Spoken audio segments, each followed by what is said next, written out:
Hi, I'm Emily. And I'm Percy. Today we're going to be talking about the topic of neediness.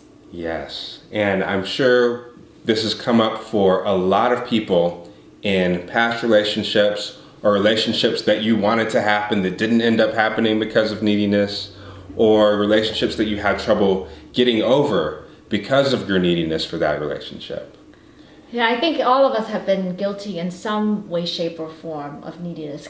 We all have needy parts, and these needy parts are the little Emilys and the little Percys and the little versions of you that are stuck in the past. Right. That need validation Right. and approval. Right. So that's beautiful. The need for validation and approval might be need for anything. We want to know how to find those parts and how to give them what they need so that we don't have to try to chase another person to fill those needs that it's really our responsibility to fulfill. We'll give you one example of just what neediness can do to a relationship. There's a book by Mark Manson that's called Models, and a very good book if you are, say, a masculine person that's looking into getting into dating or getting back into dating. And one thing that he says is that the thing that repels people the most that you're trying to date is neediness. That is the one thing that turns off attraction. Like, I've had relationships where the dynamic starts out as a really beautiful thing. We're both two adults, we're both really hot for each other, and everything's working out great. And slowly, I shift from the person who is really providing for my own needs to someone who really needs validation from the other person. And, might need that in the form of compliments, or in the form of sexual experiences, or the form of other things. And we're both people who have our needs met, and we're enhancing the lives of one another to trying to get something from the relationship. And that is just, that just turns it into a parent to child relationship, yeah, rather than an adult to adult relationship. So we've probably all had experiences of that dynamic changing and just killing the sexual attraction. And I think that neediness is also rooted in fear of loss, fear of rejection. Fear of rejection. Oh my gosh, am I good enough for you? Mm-hmm. Are you going to stay with me in the long term? What does this relationship mean? Right. Let's talk about this. Right. We often might find that it's really hard to get over those relationships, and there's part of us that's yearning for that relationship, part of us that's yearning for that person. And that's all due to the parts of us that don't have the needs of ourselves fulfilled. Because the young parts of us, when they felt the validation and the approval from the partner, mm-hmm, we remember those good feelings, mm-hmm, and we want those feelings again and again and again. And we feel like we need to get them from the other person rather than being the source of those feelings ourselves. Yeah. So in the framework of internal family systems, which we're both trained in, there's a fabulous book written by the founder, Dr. Dick Schwartz, You Are the One You've Been Waiting For, Bringing Courageous Love to Intimate Relationships. This book is only available on the selfleadership.org website, and so we'll put the link below. But this is a beautiful book filled with stories of his real-life couples clients, mm-hmm, looking at the dynamic of how our little kid parts in us are fighting in the sandbox. Mm-hmm. Because they didn't have their needs met by the parents.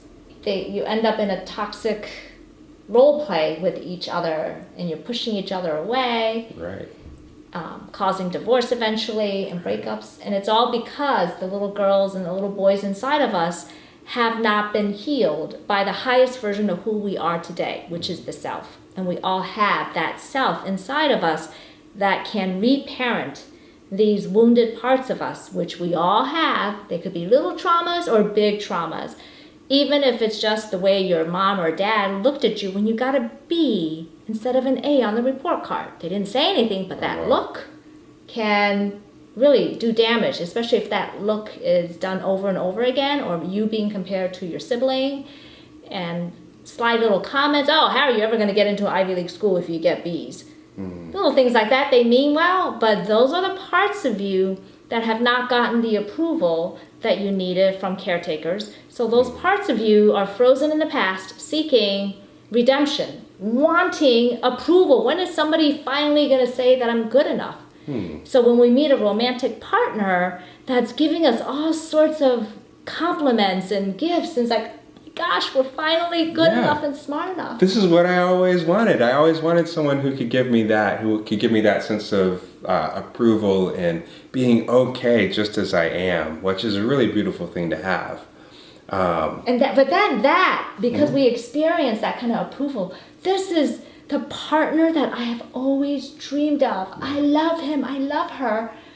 So, like, I can't lose this person. Then that activates the neediness. Right, because I can't give myself that approval. I need to get it from the other person. And this can come up, happens in any stage. It can mess up a relationship at any phase of the relationship. It can mess up the relationship when you're first going to talk to that person in a coffee shop. They can sense your neediness, and it might repel them. So, and that might be if you're having trouble getting into a relationship. That might be one reason that you are, because of the neediness that you're exuding. Because it does cause people to, like, when you're around someone who's needy, it doesn't feel good. It feels like, oh, this person needs something from me. I just want to be a human. I don't want to be the person to fulfill their needs or to heal their childhood wounds or anything like that. So you can sense neediness from another person. Just pay attention to how you feel around a person. If it feels like that person wants to just be there and add to your life, it feels great to be around them. If you have ever been around a person that needs you to fulfill something for them, then you know that doesn't feel too good, and it makes you want to go in the other direction. Yeah. The same thing may be what repels other people from you if you find that you're having trouble getting into a relationship. So neediness is something to really pay attention to, and to pay attention to your parts that have needs that aren't being met. Of course, it's okay to have parts that have needs, and we want to take the U-turn as opposed to looking to the other person for those needs to really bring it back to you and help you to meet those needs. Yeah. So how do you do that? And that's what people ask a lot. Okay, so then let's do a little role play. And right before we get into the role play, I want to just emphasize that the book that I just mentioned, You're the One You've Been Waiting For, the whole concept and the framework of the book is about the highest self being the primary healers of your needy parts that are from the past that did not get the approval. Then what is beautiful is in the romantic partnership, they become your secondary healers of your parts. You're your primary healer. So that's why you got to do the healing first, through an IFS therapist or a coach. Then the other partner also has to understand both people have needy parts. And this is after you heal the little girls or the little boys inside of you, and you reparent them and give them the love and the validation that they needed from you. You don't need the validation from your parents that did you wrong. Your little parts only need you. So that is the primary healing. And once that primary healing is done, you gain the courageous vulnerability to share the parts of you with your partner to say, yeah, I have this 4-year-old part that just felt so abandoned when my parents divorced. So that I could see how that caused some of my neediness earlier on in our relationship. And now it's wreaking havoc. And so when they understand that, when you get triggered or when your 4-year-old part needs some love and validation, you could say, hey, honey, can you just hug this 4-year-old part of me? It really needs to hear that you're not going to leave me, that you love me just the way that I am. So that's an example of speaking for your needy parts, but this is after you've healed. So the energy is different. It's just like, oh, I want you to pay attention to me all the time. And doing it in all sorts of passive aggressive and indirect ways, which that's not cool. So the book, if you read the book, that's going to illustrate how this all happens. Primary healing and secondary healing. So our job in a really connected, conscious, romantic relationship is to be the secondary healer for our partner's wounded parts. Sure. So we'll give an example of, in a coaching or therapy session, how one can actually be guided to care for their own, find and care for their own parts that have needs that aren't being met. Sure. Right? Okay. Set up the scenario and then we can... Oh, sure, yeah. I'm having trouble getting over I don't know how to get over a relationship with a partner that I had. And what are you feeling? What? Yeah, I mean, there's something in me that just can't let this person go. And it just feels awful. It's like I can't even get into a new relationship. I can't find a new partner. And it seems like that's like, I can't find a new partner because there's part of me that's just pining over this one person. Yeah, I get that. Yeah. That must hurt to not be able to have this other person. Yeah, it hurts like hell. Yeah. Yeah. No, I get it. So what would you name this part of you that doesn't want you to release the... I call it the needy part. The needy part. Yeah, the part that needs them.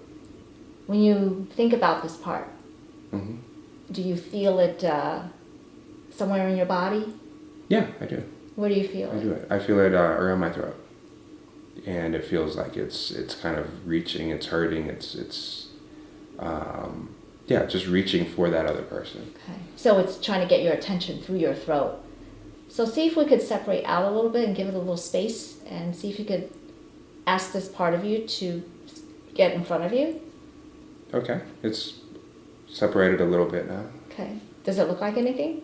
Yeah, it looks like something young. I really can't make out the details that explicitly, but yeah, I can get a basis of what it is and what it feels like.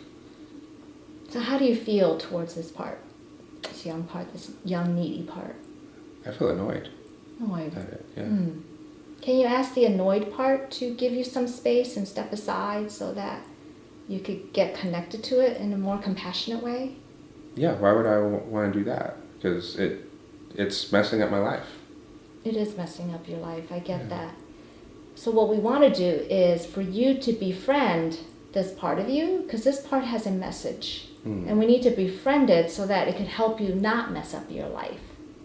Okay, so we're trying to help it not to mess up my life. We're not trying to take its side or to make it stronger. No. Because a lot of times when I'm not annoyed at it, it just takes me over and I end up calling the other person. Did they answer? No. Like I text them, it's just like I totally just, pine after them and it doesn't work. So I'd much rather be annoyed at them than like kind of give into this part. So I don't want to give into it. Yeah, because when you give into it, you've got the string of texts, they're not responding, and it just puts you in a worse state. Absolutely, yeah. So let's see if we could get to know this needy part and give it a little curiosity, so that you could get connected to it and have it tell you what it wants you to know. Well, I feel annoyed towards it right now. So the annoyed part, if you could ask that part to step aside a little bit so that we could get to know this needy part, and we could ask this needy part not to overwhelm you. Annoyed part can step in at any time to say what it needs to say, but let's have you get in connection with this needy part to see what it needs. Okay. So the annoyed part is worried that the needy part is gonna take me over and I'm gonna just go and start, calling this other person. So yeah, what can I do about that? What does it want you to know about the neediness of why this part shows up so much? Okay. Because it needs somebody to hear its story. This young part of you, this needy part, just doesn't feel heard. So let's establish connection with this needy part. It's going to take me over if I establish connection with it. So, right.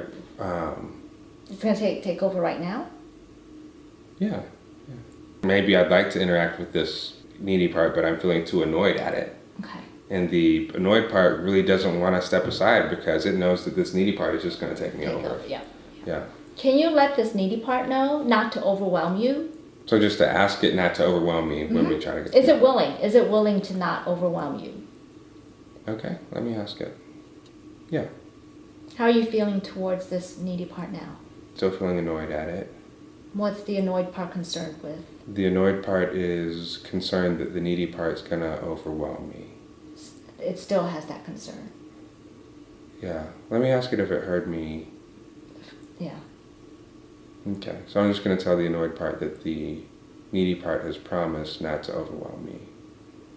Okay, it's tentative, but it's willing to step back. Okay. Okay. Yeah, see if annoyed just watches this process, Okay. and we can ask the needy part to see what it needs Hmm. in order for it not to overwhelm. Hmm.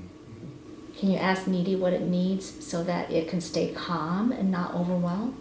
Okay. Well, so I'm here with that needy part now. I'm feeling more open towards it. And how's it feeling towards you? It's glad that someone's here. And what does it want you to know? Yeah, it wants me to know that it misses this other person. And what do you want to say to the needy part? I know that you miss this other person, and I'm sorry it didn't work out. So I'm with the needy part now, and I'm feeling more open towards it. And how is then the needy part feeling towards you? It's glad that there's someone here listening to it. Does it know who you are? It knows that I'm someone that's here to help it. Okay. Does it know that you're the older version of it? It gets that we have a special connection. Yeah. What else does it want you to know about why it shows up? So it wants me to know that I really miss this person, this relationship. It wants me to know that it misses the relationship. And so what would you like to say to this part? I understand, and yeah, I'm really sorry that it didn't work out. I can't change anything about that relationship right now, but I do want that part to know that it's not alone, and that I want it to be understood and listened to. I want to do my best to understand it and to help it to not feel alone. Mm-hmm. How's it feeling with that response? It feels grateful because it feels like it can trust me because I'm just being honest with it, and I'm not saying I'm going to fix its problems. However, it feels less alone right now, and it seems like it just needed to have someone connect to it, really and truly. Mm-hmm. So it feels more connected than it did before. That's good. Right. And what's a way that it would love to be shown the connection? Does it need a hug? Does it need hand holding? Yeah, it wants me anything to else? hold it. It just wants to sit on my lap. Okay, Yeah. good. Yeah. Yeah. What else does it need from you? Yeah, a hug. Yeah, it wants to know that I'm not going to walk away from it. Yeah, just let it know that. Okay. Is there something that you would like to say to this needy part when it all of a sudden pops up and has this urge to call the other person or text? What would you like to share with this needy part? Yeah, I'd like to ask the needy part to call on me so that I can be with it and keep it company and listen to it. And that it can depend on me to do that. That way it doesn't necessarily have to depend on the other person to do that. To get validation. So you're validating this part, whatever this part of you needs. Yeah, it needs connection. Mm-hmm. So I'm giving it connection rather than needing to get the connection from the other person. Yeah. And yeah, it would appreciate me being there, and it's realizing that actually the connection that I have with it right now is more effective than when it takes me over and tries to get the connection from someone else. Yeah. Good. Yeah. Is there anything else that this needy part needs from you in terms of an explanation? with regards to what happened in the relationship, a spiritual explanation of what actually went wrong? Does it need any of that to have it understand why it failed? Or is it okay with just the way that we're connecting right now? It says maybe later for Okay. that, but right now it just wants to connect. Great. Yeah. So anything else that this needy part needs right now before we complete? It needs a promise that I'm going to come back to it and Let it connect know with that. it some more. Yeah, let it know that. Yeah, absolutely. Anything else this needy part would like to say before we say goodbye for right now? I was just appreciative. Good. It says thank Good. you. So we just showed you how to connect with the needy part. Yes. Now there's more underneath there, because underneath this protector is a little Percy that didn't get his needs met, a young child. So that would be the rest of the coaching session. But the primary thing that we want to show is that the needy part doesn't have to be the one in the driver's seat. So when you're relating to a needy part inside of you, you're there with it. So it doesn't have to take over and do the stuff that it does to, get in the way of relationships or turn other people off. It can be there and you can be there with it, as opposed to it being you and, reaching out and getting in the way of relationships. And so I'd say that's a good sample of, sessions that we've helped other people, get through as far as when they're getting over relationships, or sessions that we've had with people when they're feeling their neediness getting in the way of them starting relationships or being attracted to other people. Yeah, I could say, I think we've all been in positions like that. And when you know how to be there and connect with those parts inside of you, then that enables you to be in relationship, having your needs already met, and actually looking to add to the other person rather than looking to get from the other person. And that is what helps a healthy relationship to start. And here's how you could actually take this insight about yourself and your needy part one step further.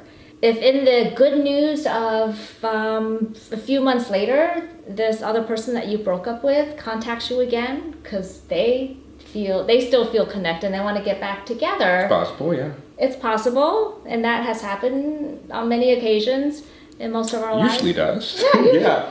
This is where you can really show the other person how you have grown and speak for the needy part, not from the needy part. Speaks that I have this need. I realized the last few months in doing some of my personal growth to heal from this relationship that I had a needy part that took over, and that would just keep contacting you and just wouldn't stop. And I realized that it's really a part of me that's stuck in the past that never got the approval or the acceptance. So I really apologize for this needy part of me. And I want to rein this in. I don't want to sabotage this again. And if you can call me out on this, if we want to try to make this work again, I give you permission to call me out on this needy part. Yeah. Let's establish a code word where you feel like this is too much. Yeah. So that's a way of being courageously vulnerable to take this relationship now to another level. Because if you go back into the same pattern and you don't do the healing, well, you know what? That's just going to fail again. So hopefully your partner has also done his or her own work in order to get to a better place for themselves to try this again. Right. So yeah, a lot of opportunities with being able to get in touch with and help the needy part, and also to speak for it in relationship so it doesn't become a drag on the other person. Great. So that in a nutshell is what you can do in order to overcome the neediness and what it is that you need to do in order to get to know this part of you and how to speak for it so that you can move a relationship to another level. Right. So thanks for joining us. And if you have any questions, feel free to post below, and also feel free to like the video and the channel, subscribe to the channel. And share the video if you got value out of it. Oh yeah, absolutely. All right. Thank you so Take much care. for watching. Take care.